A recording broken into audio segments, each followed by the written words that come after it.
I do not need to kill you, Solomon Vandy. If you do not bring me the diamond, I will find the rest of your family. Just as I have found your son. I will your wife in front of your eyes, a slitted throat, and I will keep your daughters for myself.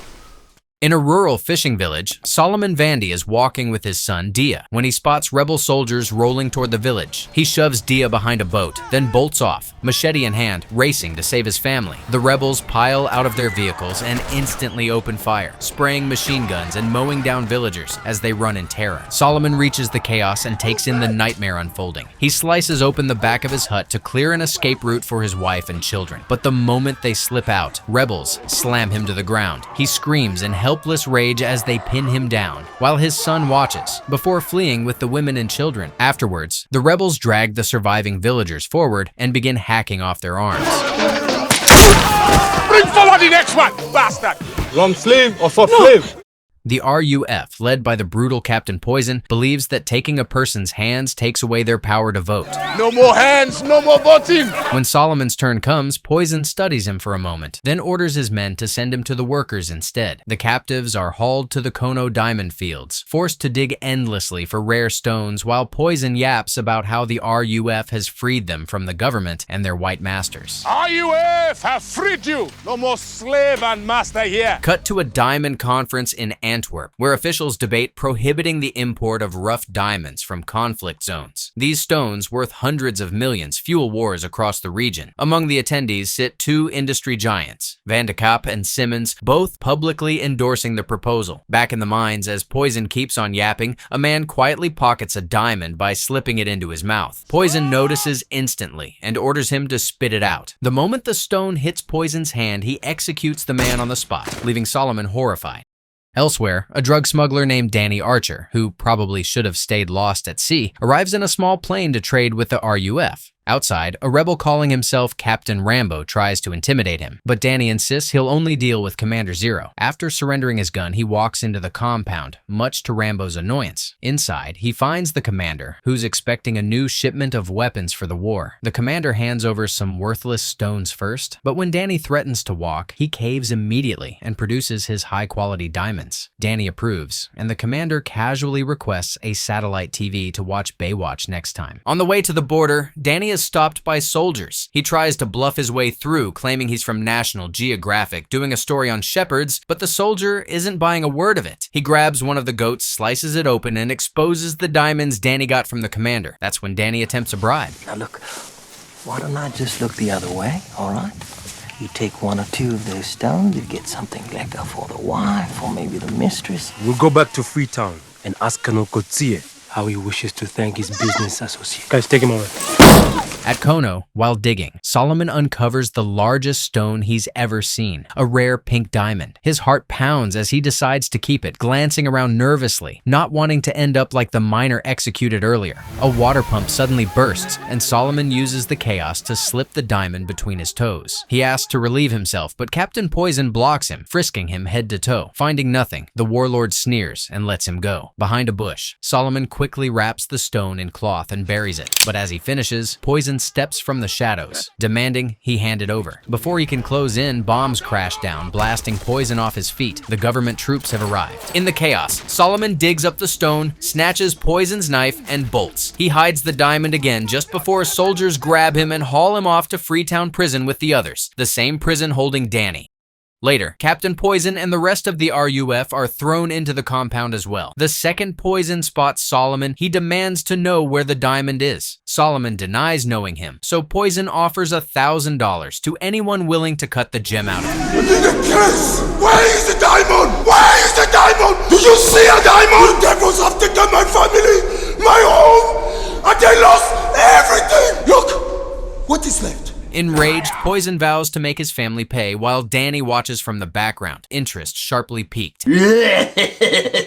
Danny is eventually freed and leans on an associate to secure Solomon Vandy's release, betting on the diamond he overheard Poison yelling about. As he lines up a new buyer, word arrives from London. His partners, Vandy and Simmons, have disavowed him. Furious, he tells his contact to forget everything else and just focus on getting Solomon out. In his room, he pulls a hidden diamond from his tooth and steps outside. moments before someone breaks in. Danny sells the stone for fast cash, then heads to a bar where the bartender warns him the RUF will be here soon. That's when he locks eyes with a woman sitting alone. He offers her a smoke, but instead of small talk, she unloads her fears about the country collapsing. She introduces herself, Maddy Bowen, and flirts lightly before cutting straight to business. She asks if he's smuggling diamonds or working for Vandy, the company tied to the RUF. Danny warns her to watch her words, but she keeps pushing. You know, in America it's bling bling, but out here it's bling bang, huh? I wouldn't want you getting in any trouble. How much trouble do you think I would get into for talking about blood diamonds? You're a journalist. That's right. Piss off, huh? As a journalist, she points out that Liberia, the next-door neighbor, somehow made over $2 billion from diamonds it doesn't even have, while Sierra Leone, drowning in blood gems, shows nothing. She's determined to expose the supply chain, linking Vandekop to the rebels, and presses him for intel. What do you want from me, huh? You know all about Vandekap. Help me out. Off the record. Well, off the record, I like to get kissed before I get fucked, huh?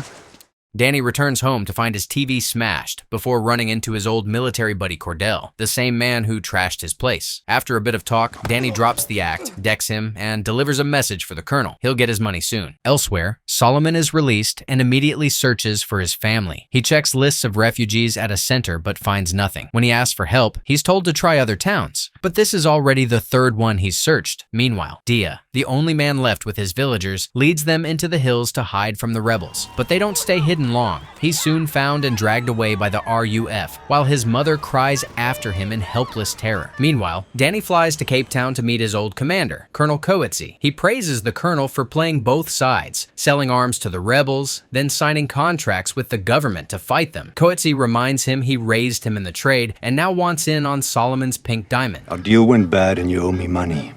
Look, you think if I found a stone like that, I'd still be on this continent? Give me your hand. This red earth, it's in our skin. The Shona say the color comes from all the blood that's being spilled fighting over the land. This is home. You'll never leave Africa. If you say so, sir. With no real choice, Danny returns to Sierra Leone, where he presses Solomon for the stone's location. But the desperate father, focused solely on finding his family, denies knowing anything. Elsewhere, Dia is brutalized in rebel training. Yes! Alongside others, he's beaten and taught in the ways of a ruthless soldier. They tell them their parents are weak and useless. They've done nothing but suck the blood from this country. But you are the heroes who will save this nation. You are not children anymore. You are men. Blindfolded, Dia is ordered to do the unthinkable, while Poison watches in the background, fully aware of who his father is. When the cloth comes off, Dia sees the dead man at his feet and recoils in horror. That night, Poison visits Dia, declaring he's now a soldier for the revolution. He grins, promising the boy anything he wants, and that he'll take care of him. At the bar, Danny picks up a gun from his bartender friend, who warns that the RUF are closing in on the capital. Might be time to get your family out, huh? Just fire up the chopper and fly away like you people. This my countryman.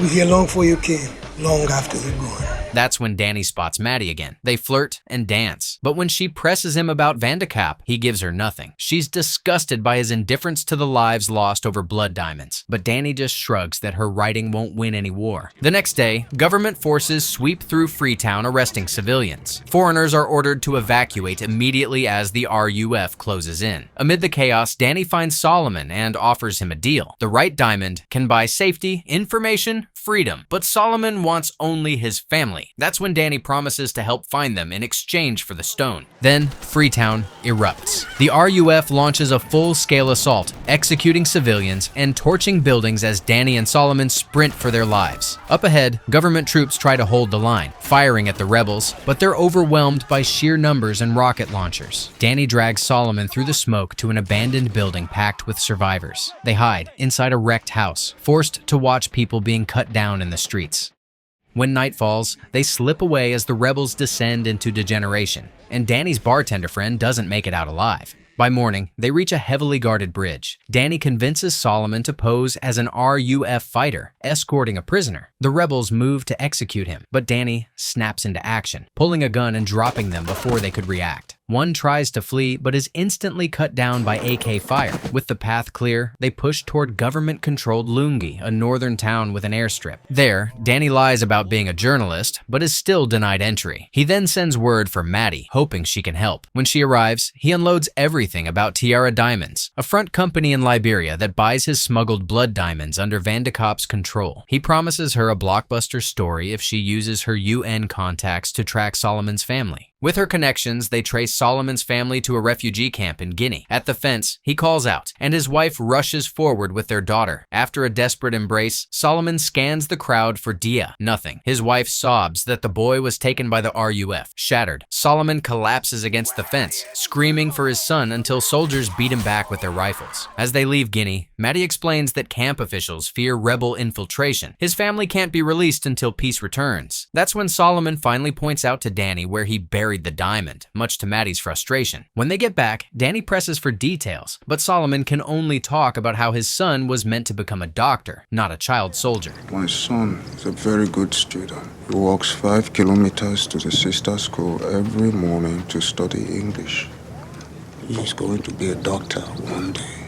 Frustrated, Danny heads inside and mocks Maddy's work. She fires back. She's tired of writing about dead mothers and severed limbs. It might make people cry, but it never stops the killing. I need names, I need dates, I need pictures, I need bank accounts. People back home wouldn't buy a ring if they knew it cost someone else their hand. I can't write that story until I get facts that can be verified, which is to say, until I find someone who will go on record. But instead of giving her something, Danny tries to convince her to get him and Solomon into the press convoy to Kono, insisting the diamond is Solomon's only chance to save his family. Maddy doesn't buy it. She knows Danny doesn't care about the family, only the stone. Left with no other choice, Danny spells everything out. After he smuggles stones across the border, local buyers pass them to a middleman in Monrovia. Customs get paid off, papers get forged, and suddenly the diamonds are Liberian and ready for export. From there, they're shipped to Antwerp, sorted without question, and by the time they hit India, the dirty stones are mixed with clean ones from around the world, now indistinguishable. And Vandy knows about all this. When I get to London,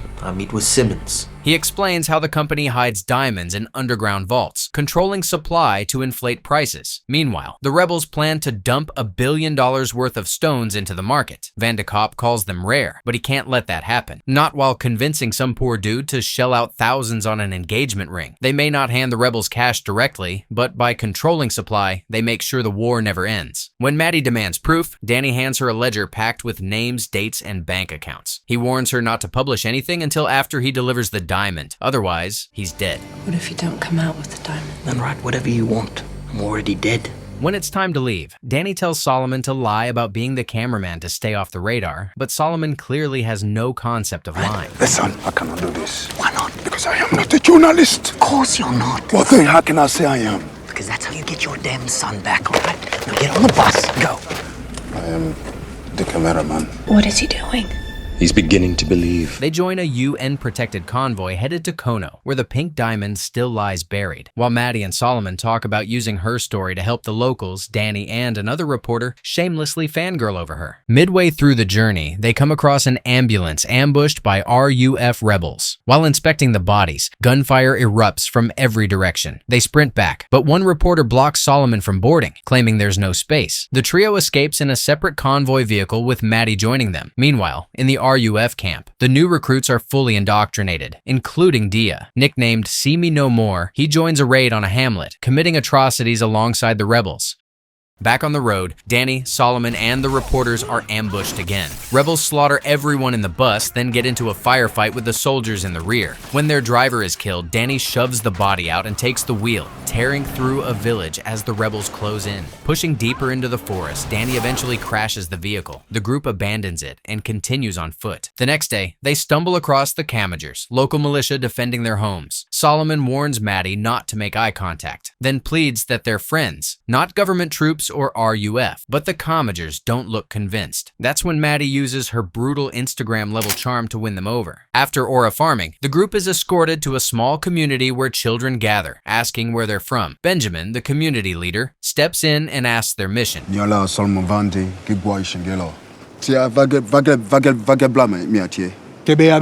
I'm the cameraman. Don't think you are.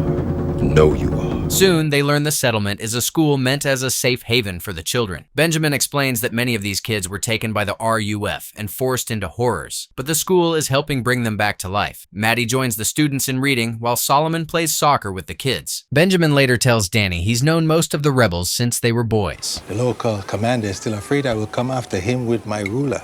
Danny argues they wouldn't spare him, even if he means well. That night, Maddy approaches Danny as he drinks palm wine. He offers her some, then opens up about his years as a soldier. When she asks if he plans to steal the diamond from Solomon, he says the stone is his ticket off the continent. Then he talks about his parents, how his mother was assaulted and murdered, and how his father was decapitated and hanged when he was just 9. Sometimes I wonder, will God ever forgive us for what we've done to each other? Then I look around and I realize God left this place a long time ago. When his voice softens, Maddy reaches out and holds his hands. The next morning, Benjamin drives them toward their destination. Ahead, armed soldiers burst onto the road. Danny demands Benjamin drive straight at them to scare them off, but Benjamin refuses, saying the soldiers are still kids. He tries talking to them, but they insist only RUF fighters can pass. Suddenly, one opens fire, hitting Benjamin. Danny reacts instantly, threatens them, and speeds off while Maddy presses on Benjamin's wound. They reach the Kono airstrip, where medics rush Benjamin away. Cordell appears, ordering Maddy to leave with the non-military evacuees, but Danny insists she's with him. Cordell then takes Danny to Colonel Coetzee, who's preparing an attack on the diamond field. The colonel tells Danny he's part of the operation now. Once they wipe out everything in Kono, they'll retrieve the diamond. Realizing he must slip out before the operation begins, Danny tells Solomon to wait behind the tents. He then asks Maddy to distract the guard watching the armory. You're going in now. Your plane leaves in a few minutes, huh? What if I wanted to go in with you? I'd say no. What if I insist? I'd insist back. He asks her for just 2 minutes, hands her his ledger on Vandy, and disappears while she stalls the guard. Danny sneaks into a tent and loads up on weapons and food. Once geared up, he meets Solomon behind the tents, where Maddy says her goodbyes. After snapping a picture of him, Danny tells her to find herself a good man. She hands him her card and asks him to call as soon as he's near a phone. Afterward, Danny and Solomon rush out while Maddy boards the plane with the other journalists, with Cordell realizing too late that Danny's already gone. With Maddy gone, Danny quickly outlines their pace, and the two begin their trek toward Kono, crossing rivers as Danny presses Solomon for every detail he remembers about the pink diamond. Later that night, an RUF truck approaches from behind, forcing Danny and Solomon to dive into a nearby bush. While hiding, Solomon spots a boy who looks like Dia and instinctively calls out. The rebels halt instantly and open fire. Danny and Solomon tear into the forest, bullets snapping behind them. Danny drags Solomon to the ground and covers them both with branches, while the rebels miss them. In the morning, Solomon wakes to Danny, calm but blunt, warning that if he ever risks his life like that again, he'll peel his face off like a baboon. They soon reach a village littered with bodies, clearly an RUF massacre. A local survivor tells Solomon the rebels are in the next village. As they head out, Solomon veers off the path to check if Dia is there. He's not down there, all right? You're gonna need some of that old discipline, huh? You are not going down there. Are we clear? You are not the master. That's when Danny insults him, and Solomon snaps, lunging at him. Danny counters with a punch, and the two brawl in the dirt. Danny's training wins out. He pins Solomon and presses a gun to his head, insisting Dia is dead. I am his father! His father should have protected him! I must go find him! I cannot live without knowing! Shoot me if you want, but I'm going!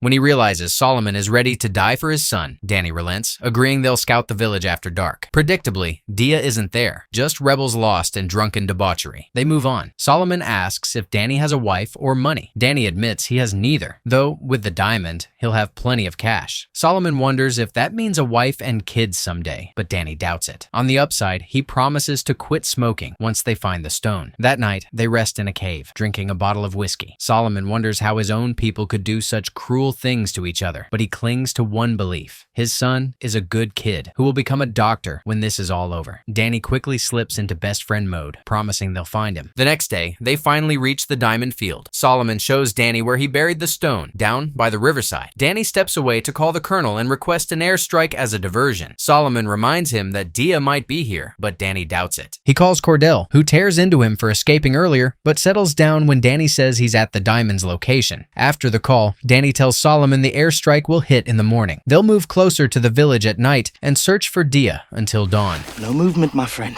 When it gets dark, and we move in closer. Predictably, when Danny wakes, Solomon is already gone and he heads out to find him. Meanwhile, Solomon slips into the camp, desperate to find his son, as Danny, in full blackface, silently neutralizes a guard and takes his weapon. Disguised as a firewood collector, Solomon scans the camp until his eyes lock onto Dia. From the trees, Danny watches Solomon slowly approach his son. Dia instantly tells him to go away. When Solomon grabs his arm, insisting he's his father, the boy, fully brainwashed, starts screaming that Solomon is an enemy and a traitor. Rebels turn at the noise. To twist the knife, Dia shoves his father to the ground, yelling for them to shoot him, as Danny watches, unable to intervene. This might be the toughest moment in the movie, Dia looking his father in the eyes and choosing the rebels. Do you think there's still a way back for him, or is the brainwashing already in too deep? Let me know in the comments. The next morning, Poison laughs in Solomon's face, saying he knew he'd return. He admits he tried to find the diamond, but failed. Nearby, Danny hides behind a wall, waiting for the right moment. Poison orders Solomon to pick up the shovel and dig. When he refuses, he drags Dia forward, threatening to do unspeakable things to his wife and daughters. I'll your wife in front of your eyes, slit her throat, and I will keep your daughters for myself. Faced with the death of his family, Solomon lifts the shovel. That's when the airstrike hits. Missiles hammer the camp and bullets pour from the helicopter while the rebels scatter in terror. Danny breaks cover and joins the assault. In the chopper, Cordell tells the colonel Danny might be down there, but the colonel doesn't care. He wants everyone dead. Meanwhile, Poison drags Dia away, but Solomon charges after him, tackling him to the ground. They brawl brutally. Fueled by rage, Solomon slams Poison backward with a shovel, then keeps striking until the warlord finally stays down, brutally paying for everything he did to Solomon's family. Danny cuts down more rebels, then spots Dia in the chaos screaming in fear. When Danny calls his name, Dia bolts. Danny chases him and shields him just in time from incoming fire. Meanwhile, rebels trying to flee the mine are mowed down by soldiers who have surrounded the area. Soon after, the helicopter lands and Coetzee arrives with his mercenaries. Danny tries to cut a deal, but the colonel shuts him down. He's in no position to bargain. And you will never find it, sir. But he will. Introduce me to your digger. Solomon Vandy. It's Colonel Coetzee. He wants the diamond, huh? You will only tell me, sir. I promise you that. Let me talk to him, huh? Go on. Danny moves to Solomon and urges him to reveal where the diamond is buried. But when Solomon refuses, Danny returns to Coetzee and makes another offer. He tells us, do we have a deal, sir? 70-30. 60-40. I've already lined up a buyer. Agreed. Danny then drags Dia over, telling the colonel he can use the boy as leverage. Solomon will do anything for him. With Dia's life on the line, Solomon finally leads them to the spot. At the riverside, Cordell points a gun at Danny when he asks for a smoke. That's when Danny realizes they'll be killed as soon as the diamond surfaces. Thinking fast, he subtly warns Solomon. That's when Solomon starts digging, saying he's almost there. But in a split-second move, Danny disarms Cordell and kills the other mercenaries. The colonel fires back, but Danny returns a shot that drops him. With the mercenaries gone, Danny instructs Solomon to keep on digging. Then he notices blood soaking his clothes, but he says nothing. Not long after, Solomon unearths the pink diamond, and both men break into relieved smiles. But the moment they secure the stone, Dia picks up a gun and levels it at Danny. When Solomon tells him to stop, Dia swings the barrel toward his father. Tears stream down Solomon's face as he reminds his son of everything he once loved. His mother waiting by the fire every night, making plantains with his sisters, and Babu, the wild dog who listens to no one but Dia. I am your father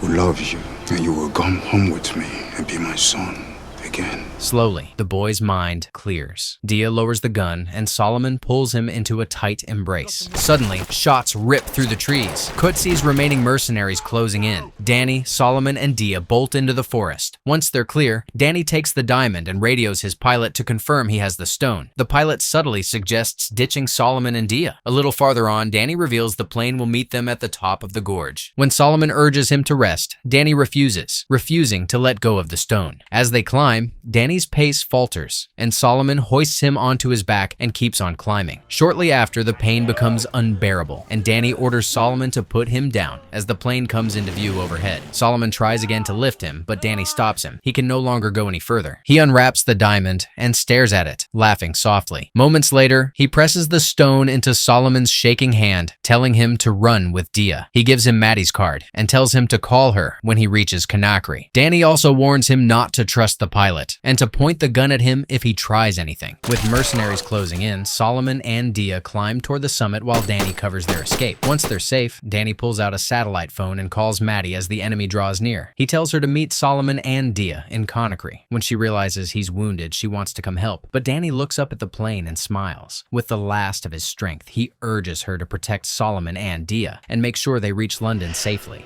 I'm really happy I met you. You know that? I wish I could be there with you. That's all right. I'm exactly where I'm supposed to be. After the call ends, Danny sinks into the dirt, blood pooling beneath him. He scoops up a handful of red sand, remembering the colonel's words. The Shona say the color comes from all the blood that's being spilled fighting over the land. This is home. You'll never leave Africa. Taking in the beauty of Africa one final time, Danny Archer slips away. Sometime later, Solomon arrives in London and meets Maddy, who waits with her camera as he heads into a discreet meeting with Rupert Simmons, an executive for Vandy. Simmons offers £2 million for the pink diamond, but Solomon refuses, agreeing to hand it over only after he's reunited with his family. When Simmons asks how he even knows Solomon still has the stone, Solomon simply smiles and walks out. Later, wandering through London, Solomon stops at a jeweler's window, staring at a glittering diamond necklace, finally understanding that what lies buried in one part of the world is priceless in another. Later, he returns for another meeting, exchanging the pink stone for a briefcase full of money, just as his family steps off a private jet and runs into his arms. Meanwhile, Maddy secretly photographs the entire exchange. She's now ready to expose Vandy's role in the blood diamond trade. Solomon's gem is quietly sealed away in an underground vault. With Maddy's reporting and the devastating photos and footage of Sierra Leone's victims, she exposes how conflict diamonds fuel war, exploit civilians, and destroy families. Once the story breaks, people in South Africa rise up, protesting Vandy and his associates. Solomon reads Maddy's story and sees Danny honored as a hero. The moment hits him hard. Soon after, he's called to speak at an international conference in Kimberley, where he'll testify to the horrors of blood diamonds, turning his family's suffering into a force for real change.